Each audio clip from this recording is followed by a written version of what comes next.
Adam joins us now. He's going to be heading to Milan-Cortina for the Winter Games. Hey. This time his role is podcast host, also working for the desk here. Tell us what you're going to be doing over there, Adam. So in the lead up to the games, I've been working on this podcast called My New Favorite Olympian, where we meet and we talk with these different Olympians who are heading into Milan. We talk about the causes that are important to them. And when this has been it's been an amazing thing to learn all about these athletes. Because even now I'm 8 years out of being a competitive athlete. You forget all that goes into it. And it's amazing to learn their stories, and I can't wait. I'll be going to Milan. Yeah. We have to meet up, right? We'll do something fun over there. We have to, yes. Speaking of stories, is it true that starting out, you told a story about you had to make a choice between the gym membership or food? Yeah. And you went with the gym? Yeah, Mario is broke. Right? Oh, that helps then. Right. But gym membership costs, though. Well, so at the gym that I was going to, they had a basket of fruit in the men's locker room. Right. So I was like, why would I pay for groceries if I can pay for the gym? I can get hot, I'll lose a ton of weight, which I loved, and then I would steal all the fruit from the gym. I like that move. That's good. called That's winning good. It's not stealing. By the way, if if you're it's a there. member, it's not stealing. No. It's a member, it's community. That's what you're paying for. Right. Yeah. How often do you get on the ice these days? A lot less than I'd like to. At the time, when you're out of it and you're doing so many other things, the time passes so quickly. But in the lead up to Milan, I'm like, you know what? I wanted to get back onto the ice, so I've been trying to get back on a lot more.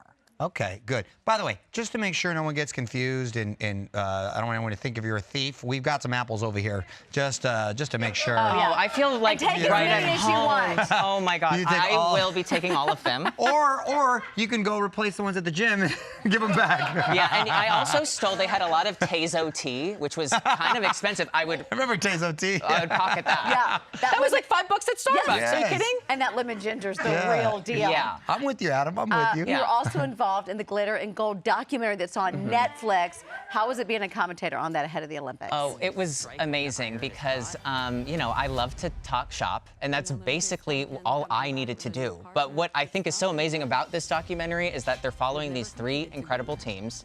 They all have really interesting backstories. Some are controversial, and some are really inspiring. And I think it's just going to be really incredible to watch these athletes prepare for the games. Another thing I love is that they're all in their 30s. They've been doing this for a really long time. They have really interesting stories to share. Yeah, I was really surprised. A lot of them, 3 Olympics in. They've been competing for a while. We mentioned we're going to be in Milan. Is there a particular event you're most excited about? Well, I'm biased, so I'm really excited for all the figure skating events. Makes you guys sense. have to be too. You can't. No, tell me that's usually the highest rated, isn't it? Yes. Yeah. Not to brag. I get right? so nervous when you know the announcer, which you'll be saying what jump is coming up, and you see them, and my heart starts racing. That is interesting. I always wondered why the judges already know what's coming.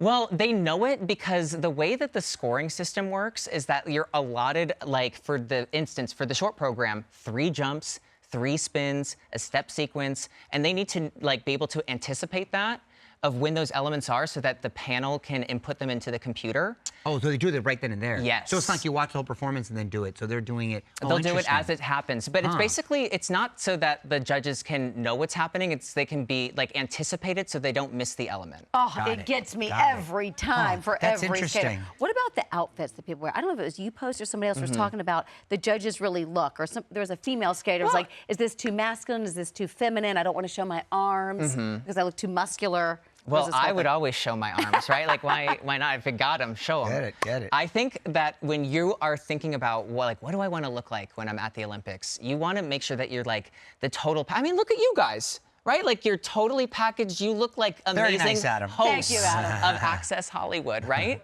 Come on, hands here for them. Slow crowd today. They're not feeling it. Aside from the USA, who are the other strong countries that... Well, the Japanese team, so when we think about the figure skating team event, the Americans are favorite for gold, but it's going to be a fight to the finish. The Japanese team, they're incredibly dominant, so strong, and I think they might have even the strongest overall team. Wow. So it's going to be really interesting to see how everything shakes up. But not to say the Americans, we have 3 reigning world champions heading into this game. Yeah, that's awesome. So exciting. Looking forward to it. Well, we have a clip of the first episode of Adam's podcast that he did with figure skater Amber Glenn. Okay. Her scores moving up as time goes on, as she's improved. You can see how her programs have evolved. Her favorite example, the cantilever. It's like this back bend thing that you do when you're moving. And, of course, the triple axel. Yeah! Oh, hello. One of the most technically demanding jumps that involves 3.5 rotations in the air, launching from a forward takeoff and landing backward on the opposite foot. It's so difficult, only a few women have ever landed it cleanly. Ooh. On a little blade, No, the athleticism is unbelievable too, and when you wipe out, you're landing on that ice, which is, there's no mat there. No, smack. Right, No. exactly. No, you're going to Cedars. Yeah. Exactly, that's what I'm saying. That's and crazy. Amber is the first openly queer woman in the U.S. singles. How does that representation help with all the other skaters? I just think it's amazing that she's able to go out there and share this part of herself.